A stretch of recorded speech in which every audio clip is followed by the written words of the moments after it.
আসসালামু আলাইকুম বন্ধুরা, কেমন আছেন সবাই? আশা করি সবাই ভালো আছেন। মালয়েশিয়া থেকে বর্তমানে একটি সিঙ্গেল টিকিট যদি কাটেন তাহলে সিঙ্গাপুরে আপনার $200 থেকে $250 গুনতে হচ্ছে। অর্থাৎ আপনি যখন মালয়েশিয়া থেকে বাংলাদেশে যাবেন কোন ইমার্জেন্সি কাজে, সাপোজ ধরেন আগামীকালকের একটি ডেটে, সেক্ষেত্রে আপনার মূল্য ধারণ করা হবে সিঙ্গাপুরি ডলার $200 থেকে $250 মধ্যে। এমনকি আপনারা যদি রিটার্ন টিকিট কাটেন তাহলে আপনার চোখ কপালে উঠে যাবে।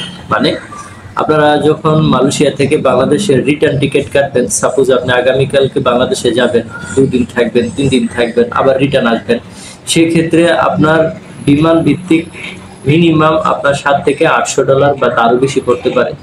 আমি আপনাদের কাছে এখন বলতে চাচ্ছি যে বাংলাদেশের যে প্রেক্ষাপটে বর্তমান নতুন সরকার আসছে, তো এই সরকারের অধীনেও কিন্তু বর্তমান প্রেক্ষাপটে ভিসার দাম বা টিকিটের দাম কিন্তু কমছে না। আপনারা জানেন যে ইতিপূর্বে আমাদের যে সরকার ছিল তারাও কিন্তু এই যে একটা সিন্ডিকেট, আপনার টিকিট ভিসা সংক্রান্ত যে ধরনের সিন্ডিকেট, সেই সিন্ডিকেটটি কিন্তু ভাঙতে পারে নাই। এখন যে বর্তমান সরকার আসছে, চতুর্দিকে উন্নয়নের সুর শোনা যাচ্ছে। তবে বর্তমান প্রেক্ষাপটে কিন্তু শুধু যে মালয়েশিয়ার টিকিট বাড়ছে বা মালয়েশিয়ার বিমান ভাড়া বাড়ছে, বিষয়টা এরকম না।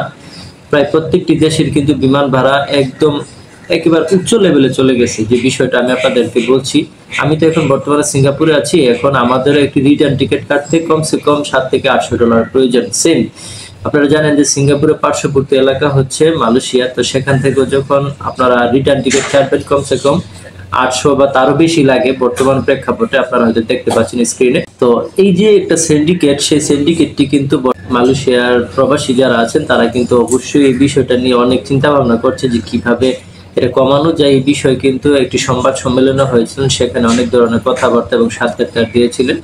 তো বর্তমান প্রেক্ষাপটে আমি আপনাদেরকে বলবো যে মূলত যে নিউজটি হয়েছিল মালয়েশিয়ার পক্ষ থেকে যে বাংলাদেশের সিন্ডিকেটের টিকিট নিয়ে, সেই বিষয়টি আমি আপনাদের সামনে আরেকটু ক্লিয়ার করবো। আরেকটি ভিডিওতে যাব, এসে আবার পুনরায় কথা বলবো। চলুন আরেকটি ভিডিওতে যাই। বিমান টিকিটের দাম বাড়ায় মালয়েশিয়ার প্রবাসীদের ক্ষোভ প্রকাশ। বর্তমান অন্তর্বর্তী সরকার দেশের টেকসই উন্নয়ন শক্তিশালী বাংলাদেশ গড়ার লক্ষ্যে সংস্কারের কাজ শুরু করলেও বিমান টিকিটের সিন্ডিকেট, অভিবাসী কর্মী প্রেরণের ব্যয় বৃদ্ধি এ সকল সিন্ডিকেট ভাঙার বিপরীতে দুর্নীতিবাজ এই সিন্ডিকেট গ্রুপ আরও শক্তিশালী হচ্ছে অন্তর্বর্তী সরকারের আমলে মনে করেন প্রবাসীরা।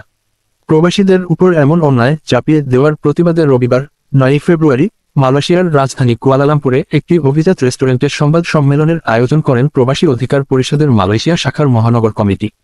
সংবাদ সম্মেলনে সাংবাদিকদের প্রশ্নের মুখে প্রবাসীদের ক্ষেত্রে অন্তর্বর্তী সরকার কতটুকু সফলতা বা ব্যর্থ হয়েছেন এমন প্রশ্নের জবাবে নেতারা বলেন, আমরা অতীতেও দেখেছি, বর্তমানেও দেখছি, যে সরকার এই ক্ষমতায় আসুক না কেন প্রবাসীদের জন্য দৃশ্যমান তেমন কোন ভালো পরিবর্তন আনে না।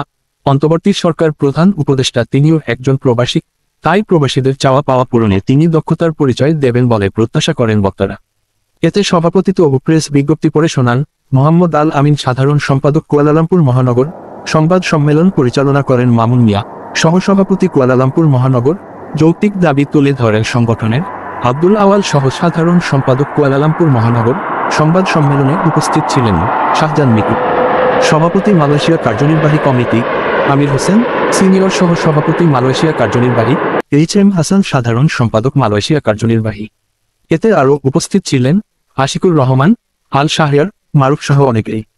বিমান টিকিটের সিন্ডিকেটের লাগাম ধরে টানতে না পারলে রেমিটেন্স শাটডাউনের ঘোষণা দেন প্রবাসীরা। তো বন্ধুরা, এই হচ্ছে মূল বিষয়টা। মালয়েশিয়া থেকে বর্তমানে যদি আপনারা বাংলাদেশে সিঙ্গেল টিকিট যান, এক কথা আমি বলেছিলাম যে $200 থেকে $250 প্রয়োজন হবে সিঙ্গাপুরি। এবং আপনারা যখন রিটার্ন টিকিট কাটবেন, সেই ক্ষেত্রে সবচেয়ে বড় কষ্টটা প্রবাসীদের, প্রায় 1 থেকে 2 মাসের স্যালারি, অনেকের কিছু কিছু মানুষের 2 মাসের স্যালারির মতো লাগে। তো এটা আসলে কতটা দুঃখজনক, এটা আসলে বোঝানোর মতন ক্ষমতা আসলে কারোই নাই, কারণ কেউ বুঝবেও না। তবে আমি অবশ্যই বাংলাদেশ সরকারের কাছে আবেদন জানাবো যে অবশ্যই আপনারা দ্রুত এই যে একটা সিন্ডিকেট টিকিট নিয়ে যে দাম বাড়তেছে, কমানোর কোনো প্রকল্প পাওয়া যাচ্ছে না, আপনারা এটা নিয়ে অবশ্যই কাজ করবেন এবং প্রবাসীদের পাশে থাকার চেষ্টা করবেন।